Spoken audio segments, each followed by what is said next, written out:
Portanto, ide, fazei discípulos de todas as nações, batizando-os em nome do Pai, e do Filho, e do Espírito Santo. Mateus, capítulo 28, versículo 19.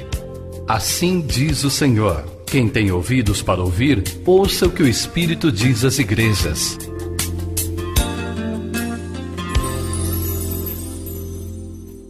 Deus, em nome de Jesus, obrigado, Deus, pelo dia. E agora, ó Deus, assentados para ouvir a Tua palavra, oferecemos a Ti, ó Deus, o nosso coração aberto, receptivo, a nossa reverência. Cremos que o Senhor fala através da Sua palavra, que ela é viva, que ela não volta vazia.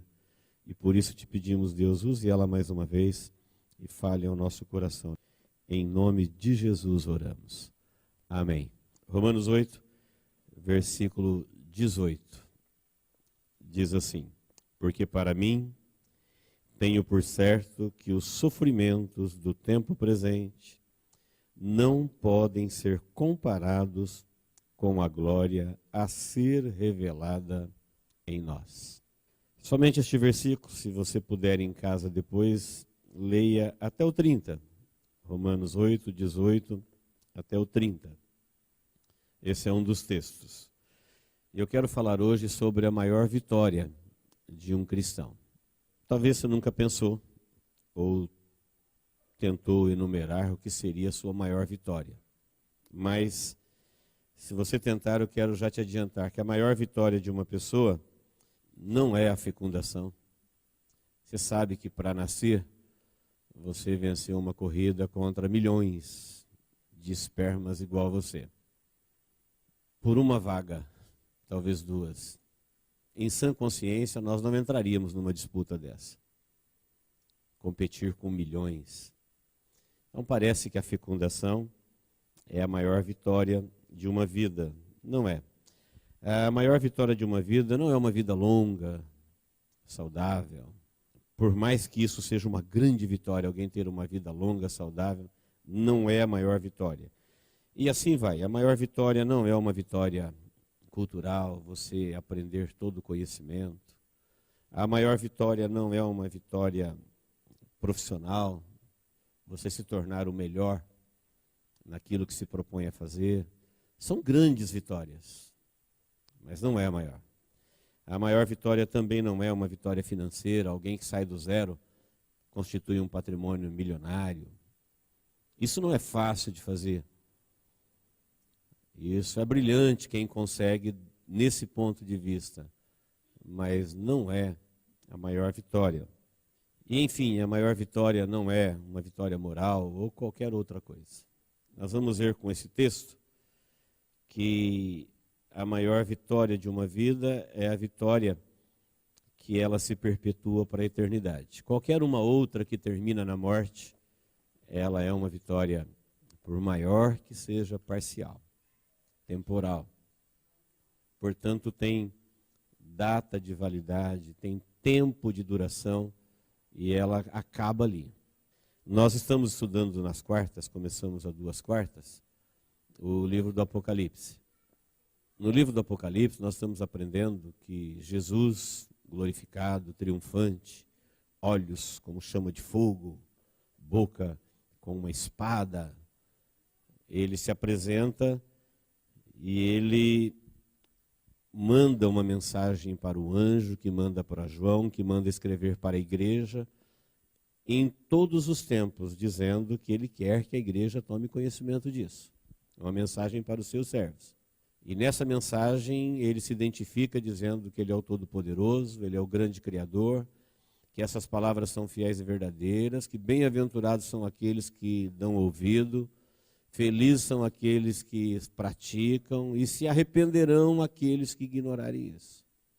E na fase que nós estamos estudando agora, capítulo 2 e 3, é a mensagem da carta às igrejas. E aprendemos que as 7 cartas são 7 mensagens que se dirigem à igreja em todo o tempo. Portanto, é para a igreja de hoje. São mensagens com remetente, com destinatário, com mensagens claras, dizendo: olha, eu sei quem você é, eu sei o que você faz, eu conheço você, sei tudo a teu respeito. Essas mensagens, em todas elas, das 7 cartas do Apocalipse, e em outros textos, o que me levou a dar o tema de a maior vitória de um cristão, é que Jesus glorificado, falando para a igreja em todo o tempo, ele promete bênçãos insondáveis aos vencedores, ao que vencer. Não é a todos. Não tem bênção prometida para quem frequentou uma igreja, para quem comprou uma Bíblia, para quem, enfim, 1000 coisas eu poderia citar aqui. Mas há uma mensagem clara, distinta de Jesus, dizendo: olha, o vencedor, ele vai herdar isso daqui. O que vencer. Então fica claro, numa primeira leitura, que embora todos se sintam vencedores, não é todos que são vencedores, senão não teria aos vencedores. Quando diz aos vencedores, está falando tem gente que vai vencer.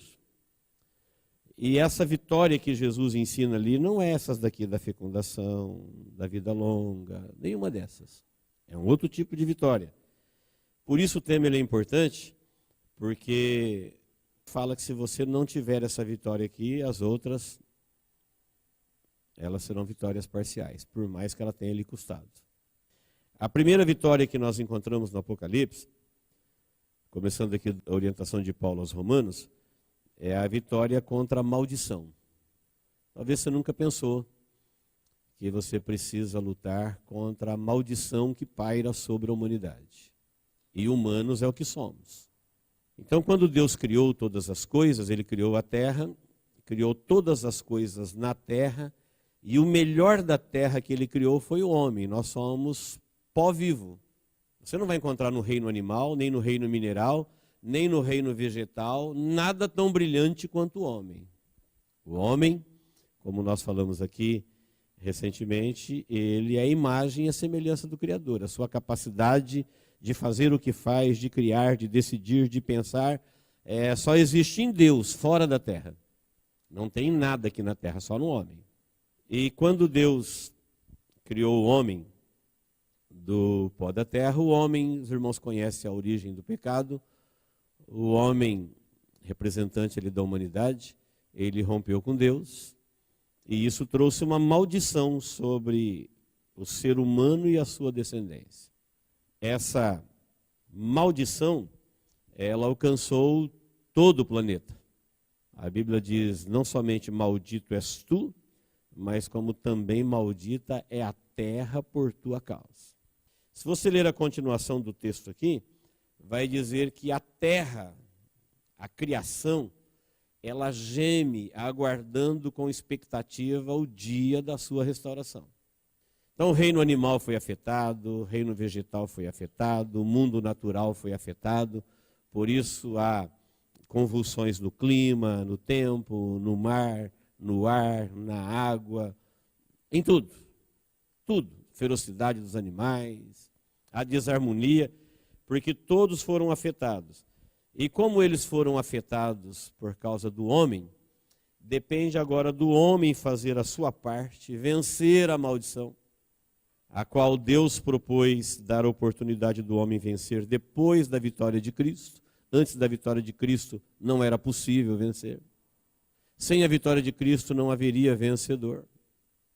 Mas depois que Cristo venceu, o mesmo Espírito de Deus que operou na vida de Cristo, começou a operar na vida de humanos, de pessoas, levando eles a viverem uma vida contra a maldição, para restaurar a vida como ela era no princípio. Tão bela, tão formosa e tão desejável que era, que nós não temos capacidade de imaginar. O texto, ele vai dizer que a criação, ela aguarda, ela geme, que a terra se contorce, tudo não está do jeito como foi criado. Não somente a criação, mas o homem como coroa da criação, ele aguarda a redenção do corpo.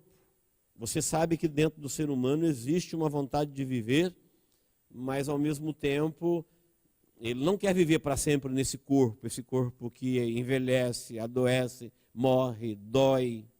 Seria uma morte horrível se nós tivéssemos que ficar confinados nessa carne que deteriora a cada dia. Então a Bíblia diz que assim como a criação aguarda a sua restauração, o homem aguarda a redenção do corpo, quando ele receberá um corpo glorificado. E no contexto do texto você vai ver que o Espírito de Deus, ele intercede por nós, gerando em nós disposição, ferramentas, capacidade, entusiasmo para lutarmos, para vencermos a maldição. A cura da humanidade depende deste remanescente chamado vencedores, que muitas vezes na história da humanidade esteve por um fio, por onde passou a linhagem de Cristo. E hoje chegou até nós. Qualquer pessoa que o Espírito de Deus, que é o Espírito Santo, habita nele. Ele faz parte da cura da humanidade. Não se trata de uma cura física, mas de uma cura que perpetuará por toda a eternidade. Então o texto vai dizer que a primeira batalha que nós temos que vencer é a luta contra a maldição. E a maldição da humanidade, ela foi removida na reconciliação do homem com Deus em Cristo Jesus. Por um homem veio a maldição, por outro homem chamado... A terra teve dois homens sem pecados, Adão e Jesus. Um trouxe a desobediência, foi contaminado com a síndrome de Lúcifer, que já havia se rebelado contra Deus, e deixou essa síndrome para sua descendência. Por isso você pode ver que naturalmente os homens têm aversão pelas coisas de Deus. Porque eles já nascem contaminados com a síndrome de Lúcifer, que é a rebeldia contra Deus. Desde criança, você não precisa ensinar uma criança a ser rebelde contra as coisas de Deus. Ele crescerá com ela. Isso está na raça. Isso está na humanidade. É preciso que haja uma reconciliação deste ser humano com Deus para quebrar essa maldição. E esta quebra da maldição tem primeiro uma ação de Deus e depois uma ação humana. Você precisa enfrentar isso. Porque se você se ocupar de todas as outras batalhas e não enfrentar essa, você, eu, nós não enfrentamos a batalha mais importante da nossa vida, portanto, nós não seremos contados como os vencedores. Às vezes me passa pela cabeça, muita gente se achando um vencedor, quando na verdade ele nunca pelejou por nada. Ele nunca lutou. Como que alguém espera ser um vencedor? Não tem vencedor sem batalha. Não existe vencedor sem disputa. Seria vencedor do quê? Então a igreja orou, ele não orou. A igreja pregou, ele não pregou. A igreja fez, ele não fez. Aí fala, os vitoriosos, ele fala, estou dentro.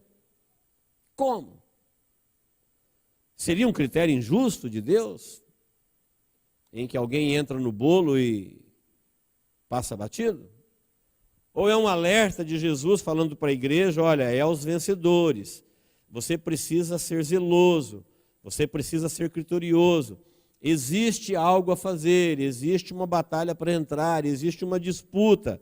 Então, quando a Bíblia fala que você precisa vencer essa vitória contra a maldição, é você não aceitar essa condição de maldito, não é se entregar. Eu fiquei sabendo que Adão pecou, e porque Deus lançou uma maldição na terra, e portanto a descendência de Adão está maldita mesmo, e pecar o que todo mundo gosta, a gente tem inclinação para isso, é o que a minha carne quer, e eu não quero nem saber, você se entrega, você não lutou para reverter essa condição, você nunca se informou se existe uma possibilidade de mudar isso. Existe um caminho, existe algo que eu possa fazer da minha parte para anular essa sentença maldita, essa herança maldita de Adão? Se a resposta é sim, tem, então a próxima pergunta é, o que eu tenho que fazer? Qual é a minha parte? Quais são os meus enfrentamentos? Eu não quero ser um maldito.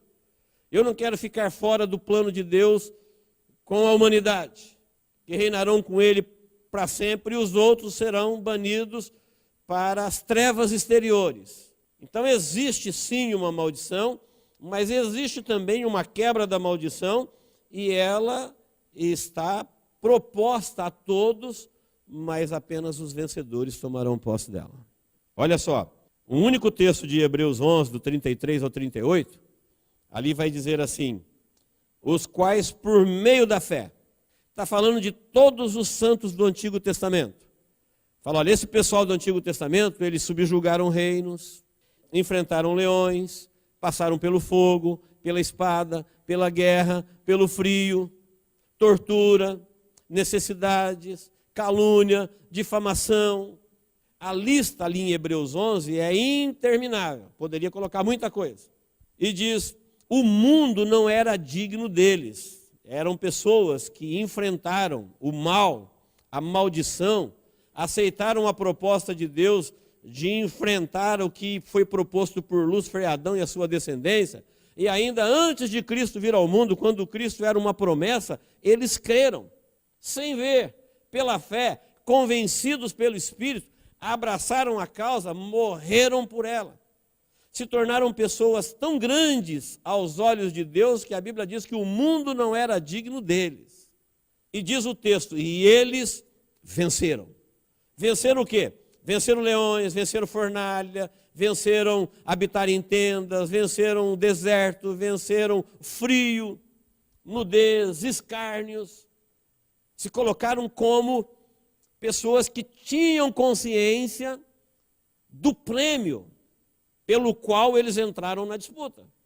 Quando Paulo diz assim, olha, para mim, ele está falando, para ele, eu tenho por certo que as aflições, estou falando aqui de uma pessoa que sofreu. Poucas pessoas aceitariam sofrer o que Paulo sofreu.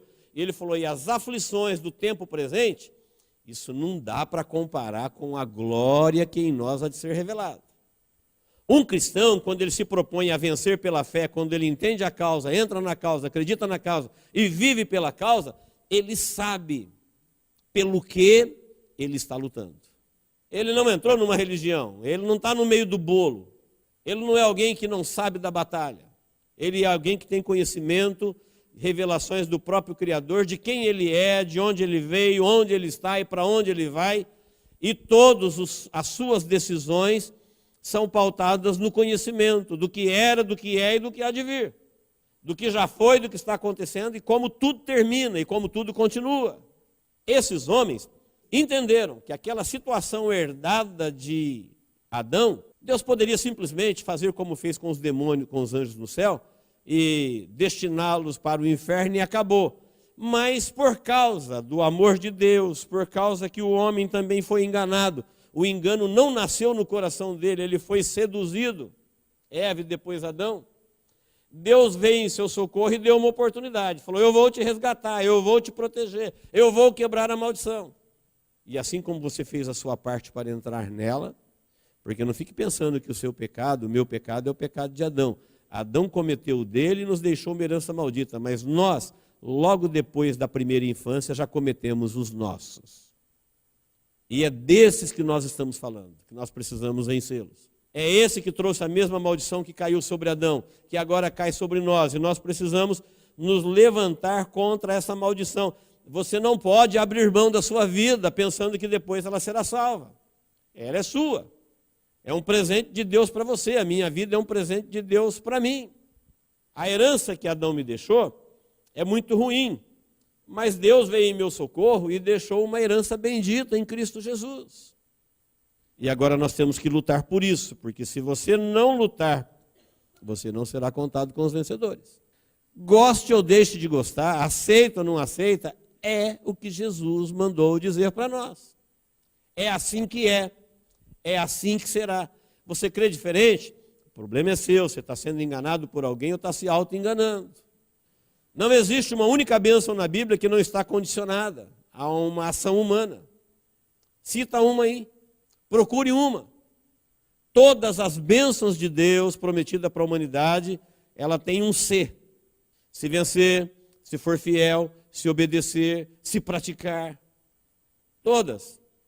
Elas são grandiosas, elas são transcendentes, são coisas celestiais e eternas que nós não temos condições nem sequer de imaginar, reveladas em parte na Bíblia, mas elas são condicionadas. Nós temos algo por fazer. Senão a mensagem de Jesus para a igreja seria, olha, fica tranquilo, Deus já fez, é só você manter o curso e esperar o tempo. Não tem que fazer nada não. Já está todo mundo vitorioso. Quando você decidiu entrar numa igreja, você não tem que fazer mais nada, tem que vencer mais nada. Esses vencedores são aqueles que entenderam o problema da maldição e entenderam a proposta de Deus na bênção que é em Cristo Jesus. E agora você decide. Isso é tão claro, queridos, que Israel, para ilustrar isso, numa época em que eles não tinham o Espírito Santo de Deus habitando neles, Deus mandou Moisés colocar o povo diante de 2 montes, e num monte se lia as bênçãos, e no outro monte se lia as maldições. E falava para o povo, agora vocês escolhem. O que vocês querem? A bênção? Então vocês vão ter que vencer todas as propostas da maldição. E Moisés diz, eu convoco vocês para que vocês escolham a vida, para que vocês escolham Deus, para que vocês escolham a vitória, viver eternamente. Mas isso foi exaustivo, colocar o povo diante do monte da bênção, do monte da maldição, e ler todos os tópicos, bendito serás no campo, bendito serás, maldito serás, maldito serás, e agora faça a sua escolha. E a hora que você fizer a sua escolha, lute por ela, enfrente, o que tiver que enfrentar, como esses do Antigo Testamento, que enfrentaram tudo, amém? A segunda vitória que você precisa participar dela é a vitória contra o mal. Romanos 12, do 9 até o 21.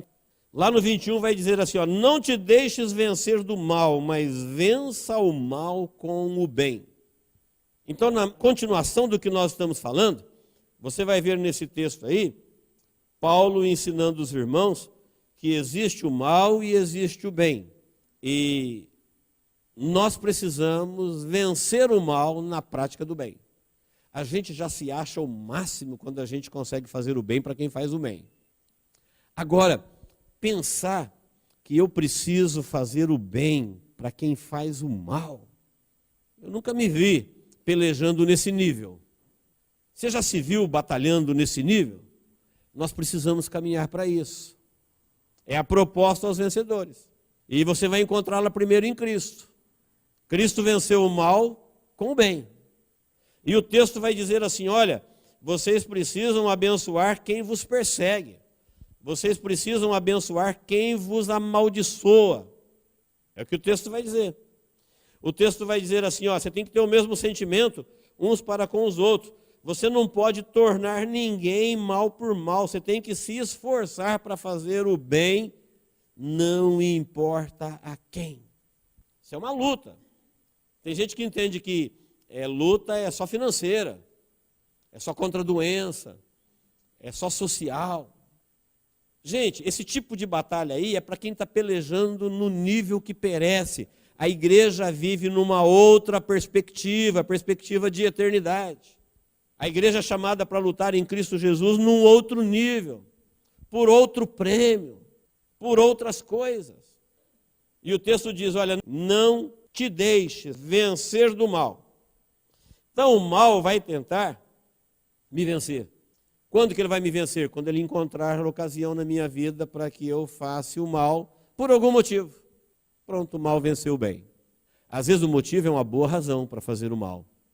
Às vezes o motivo é uma razão convincente.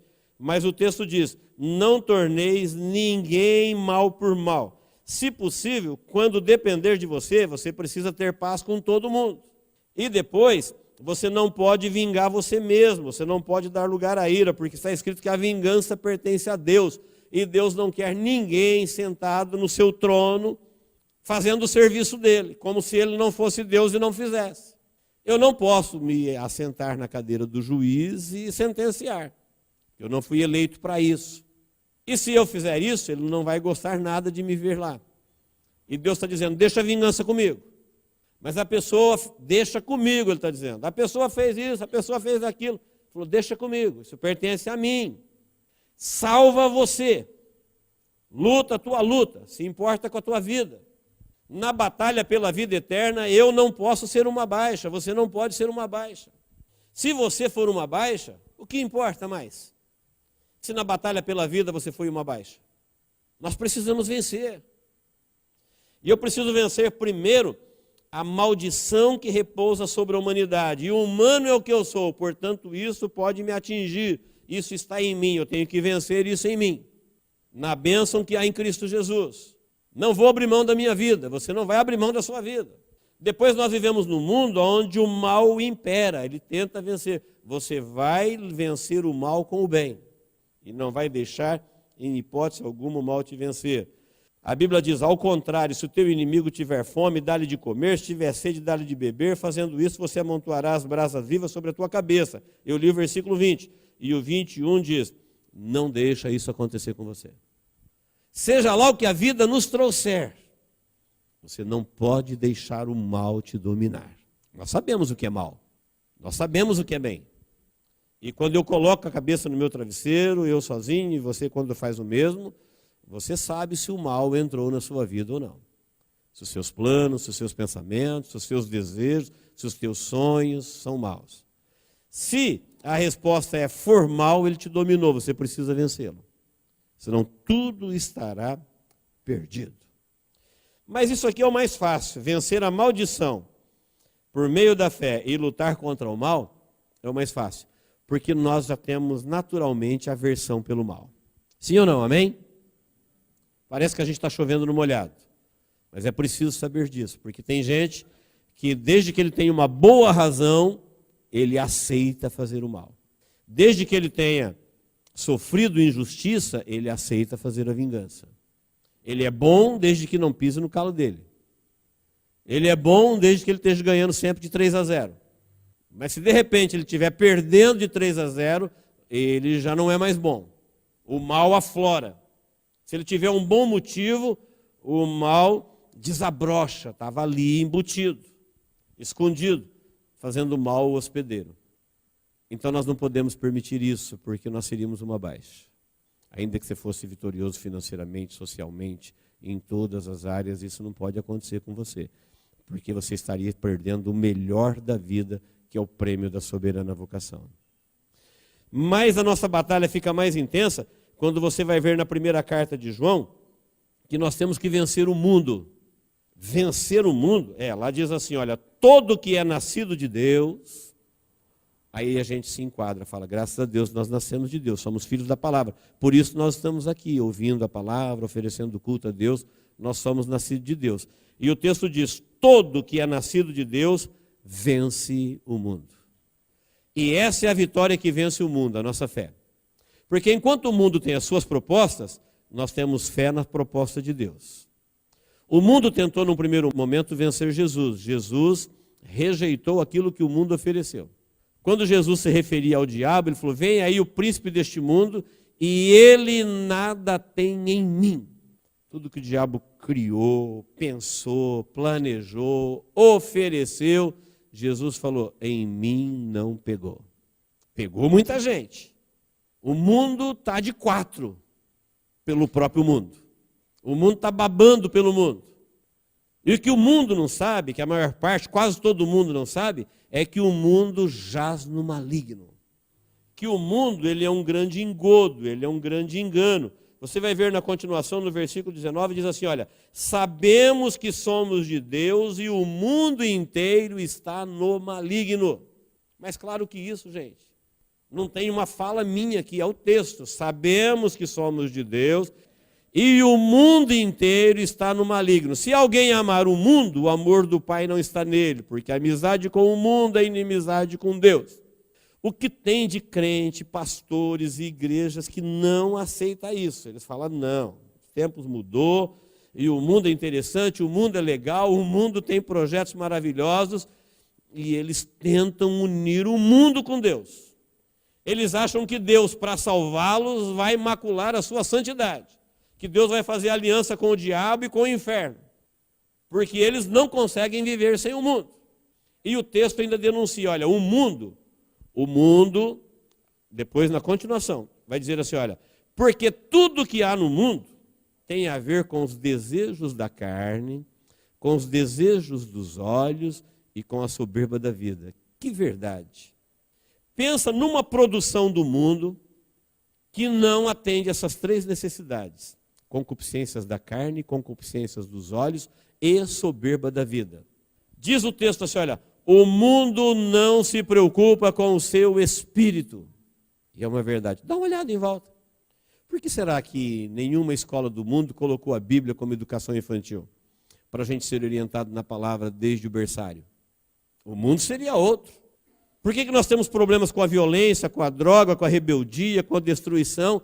E todo mundo sabe o caminho da cura, que é desde o princípio, mas 6.000 anos se passou e ninguém quer saber de fazer isso.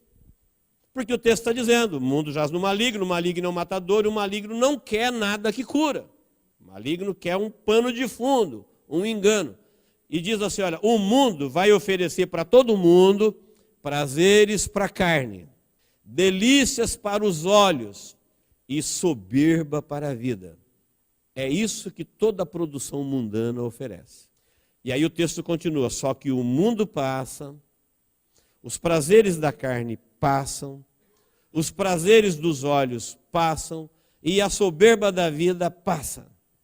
Então todo mundo que já passou por este mundo até hoje é uma testemunha disso. Se a pessoa viveu intensamente a vontade da carne, passou. Carne não deseja para sempre. Se alguém viveu em função dos seus olhos, passou, seus olhos não desejam para sempre. Se alguém atendeu à soberba da vida, quis viver aquilo que o mundo propõe de melhor para os soberbos, passou também. Mas aquele que faz a vontade de meu Pai permanece. Então, se eu e você não quisermos ser mais um, que vai viver caidinho pelo mundo, porque o mundo tem suas produções, o mundo tem seus prazeres, o mundo tem suas invenções, principalmente em época de modernidade. Tudo que o mundo faz atende à carne. A carne é caída para o mundo. Os olhos e a soberba da vida. Jesus disse, tem de bom ânimo, eu venci o mundo. Ele estava dizendo assim, não venha me dizer que não é possível vencer o mundo. Porque tudo que o mundo oferece é a perversão dos prazeres da vida.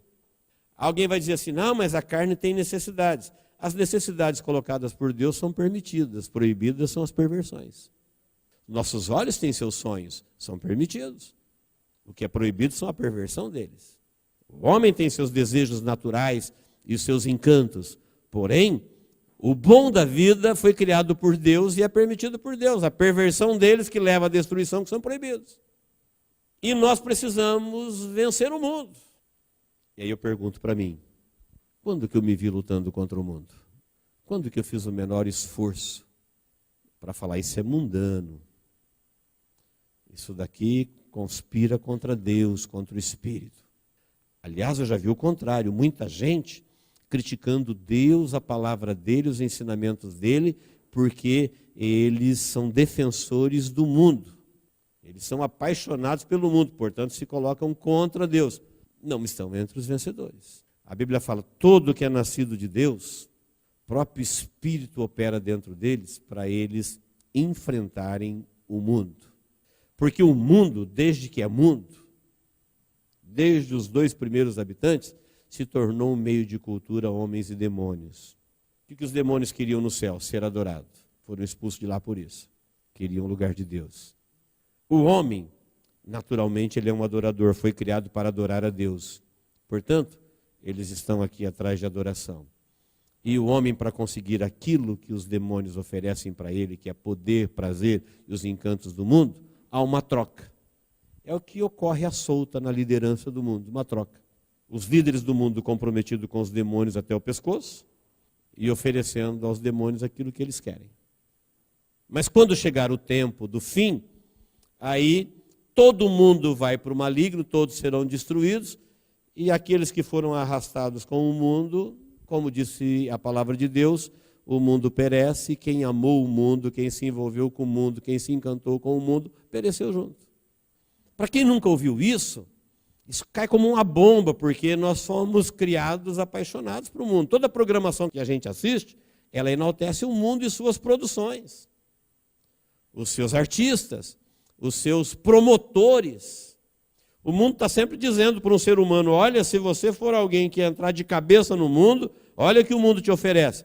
O que o mundo não diz para todo mundo é que ele te descarta. e te joga no lixo da vida quando você não tiver mais nada para oferecer. O mundo não tem interesse por pessoas que não têm nada para oferecer para o mundo. Quando você não tiver beleza, quando você não tiver talento, quando você não tiver dinheiro, quando você não tiver saúde, o mundo tem pavor de você. Sabe quem te aceita nessas condições? Deus. Se você não tiver beleza, se você não tiver saúde, se você não tiver dinheiro, se você não tiver absolutamente nada, Deus ainda vê em você a imagem do Criador que pode ser restaurado. O mundo não, o mundo quer o que você tem para oferecer para ele. Enquanto você é jovem, enquanto você é talentoso, enquanto você é brilhante, ele quer você como gado.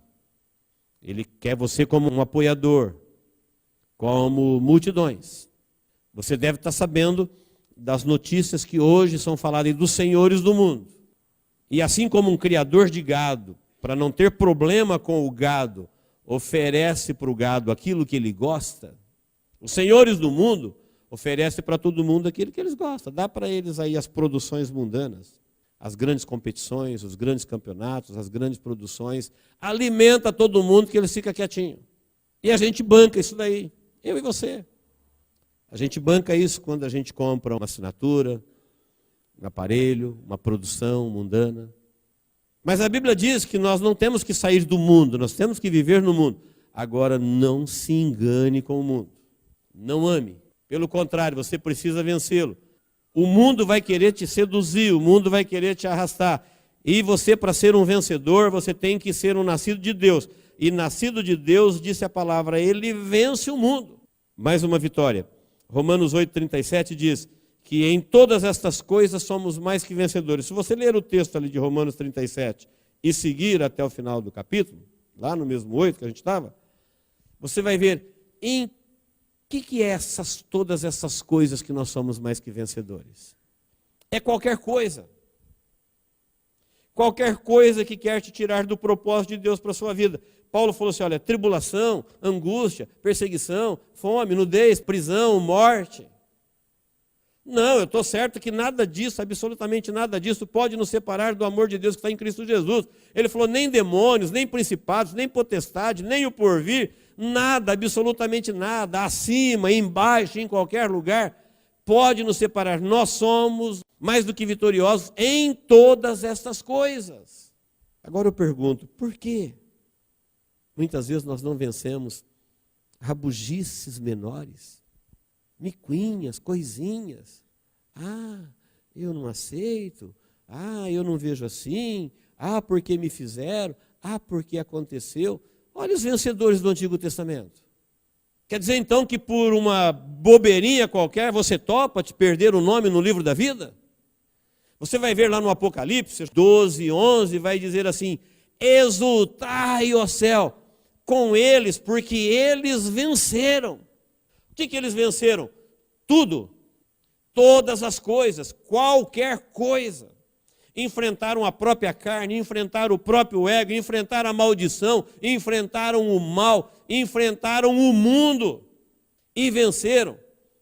E por causa desses vencedores haverá um novo céu e uma nova terra, um novo tempo em que tudo será diferente, em que eles assentarão com Cristo no seu trono. Não quer dizer que você vai assentar num trono com Cristo, ela não tem essa pretensão. Está dizendo que nós estaremos reinando com Ele sobre todas as coisas criadas. E quem disse isso foi Jesus, e Ele falou à igreja de Laodiceia. A igreja de Laodiceia representa a igreja do nosso tempo. Ele falou assim, ó, aquele que vencer vai reinar comigo, assim como eu venci e me assentei com seu Pai no seu trono para reinar com Ele. Queridos, o prêmio é tão grande que você não pode achar que você vai ganhá-lo só porque você entrou numa igreja. Porque lá no céu não diz assim, olha, a tua igreja, o nome dela está no céu. Lá é nome por nome, o teu nome está no livro da vida.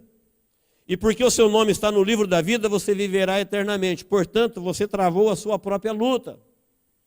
Você enfrentou os seus problemas pessoais. Você enfrentou as suas fraquezas, você enfrentou as suas lutas.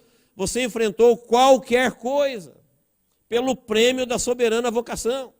Quando Paulo diz assim, olha, as aflições do tempo presente não são para comparar, Ele está dizendo, quando nós chegarmos no céu e nós entendermos a herança que estava proposta por Deus antes da fundação do mundo em Cristo Jesus, e você lembrar o que é que você fez por isso, você vai dizer, não dá para comparar. O que nos é exigido é muito pouco, é enfrentar a própria carnalidade, é o próprio ego, a própria soberba, os próprios olhos, a própria preguiça. Agora, se eu não consigo vencer a preguiça, se eu não consigo vencer o celular, se eu não consigo vencer tudo que o mundo produz, eu falo, eu não vivo sem isso. Como a gente vê crente falando, eu não consigo viver sem minha novela. Se o meu time jogar na hora do culto, Deus que me perdoe. Olha as produções mundanas, como é que... não consegue vencer. Como, queridos, nós seremos vencedores? Nós queremos nos enganar. E aqui, quando o texto diz assim, olha, exultai, ó céus. Está falando para as criaturas celestiais. Está vendo esses humanos aí? Eles foram criados humanos. Portanto, eles não foram criados para o céu. Nós somos criados para a terra. Fomos feitos da terra, somos terra viva, temos a imagem e semelhança do Criador, e Deus colocou o homem para reinar aqui, e a prova é que você vê que o homem domina tudo. Existem animais que são dezenas de vezes mais ágeis que o homem, dezenas de vezes mais forte que o homem, mas a coisa mais temida na terra é o homem. É ele que domina tudo. Ele domina os mais fortes, domina os mais ágeis, domina tudo. E nós somos terra. Terra que recebeu o sopro do Criador. E a ordem da fecundação.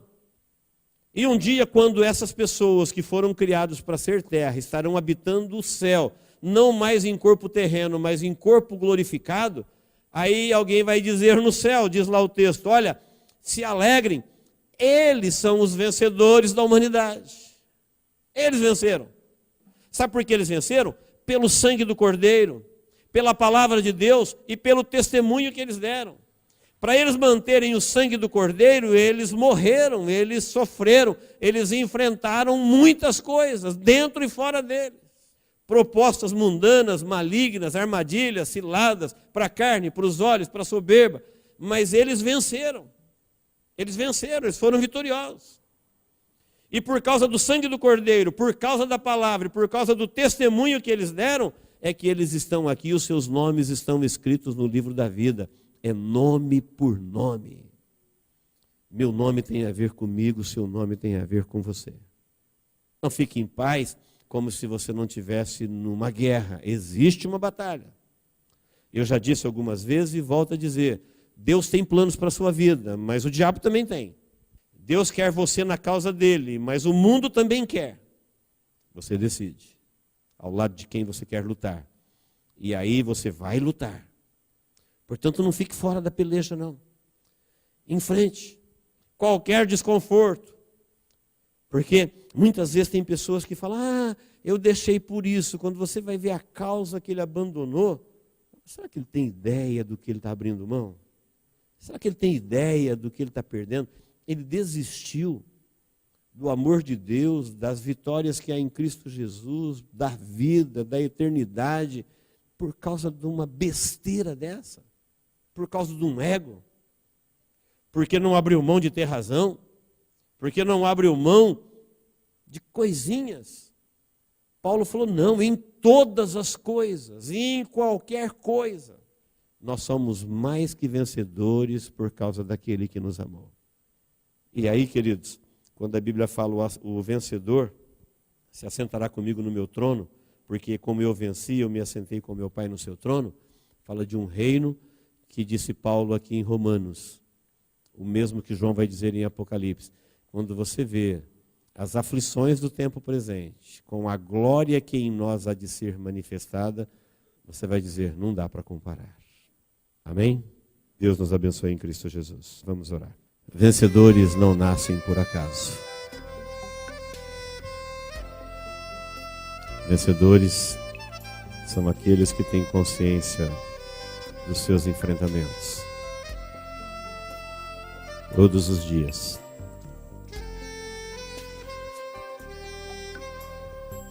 E eu creio que nós somos convidados hoje pela palavra a nos posicionarmos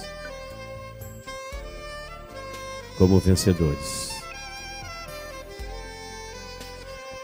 como quem enfrenta, como quem guerreia, como quem luta, como quem acredita na vitória, como quem acredita na causa, na promessa, na palavra, no plano de Deus, no amor de Deus. E quando você acredita, você enfrenta, você quer vencer. Pense nisso. Posicione-se como alguém que é vencedor de qualquer coisa. Qualquer coisa que queira te roubar do propósito para o qual Deus te chamou. Em frente. Em nome de Jesus, e você será vitorioso. Nós seremos vitoriosos. Foi para isso que Deus nos chamou. Naquele dia, quando alguém dizer: céus, festejai. Olha aí os vencedores da terra. Eles mantiveram pelo sangue do Cordeiro o testemunho da palavra. Vamos nos alegrar, vamos festejar.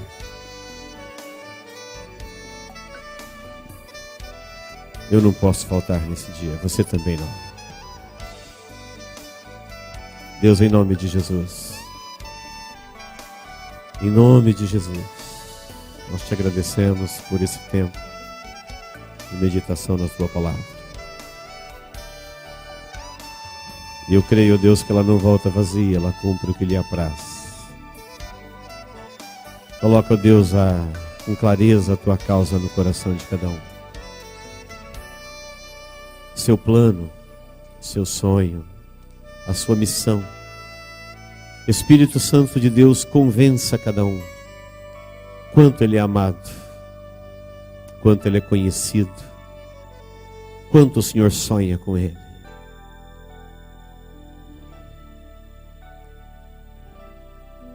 Espírito Santo de Deus, eu oro por todos. Que não haja aqui, ó Deus, uma única baixa. Que não haja aqui, ó Deus, uma única desistência. Um único desertor. Um único perdedor. Mas que todos, ó Deus, possam se posicionar como teus servos. Servos de Jesus, nascidos de Deus, vitoriosos. Vivendo a sua vida rumo à eternidade. No nome de Jesus, ó Deus, eu te peço. Por todos neste momento. Em nome de Jesus. Amém.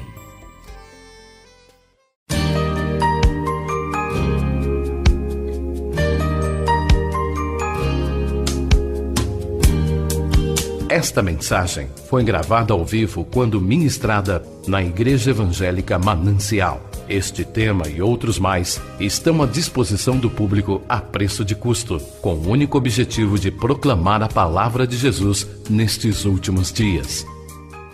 Adquira, ouça, creia, pratique e presenteie alguém que você ama com esta mensagem, a palavra de Deus.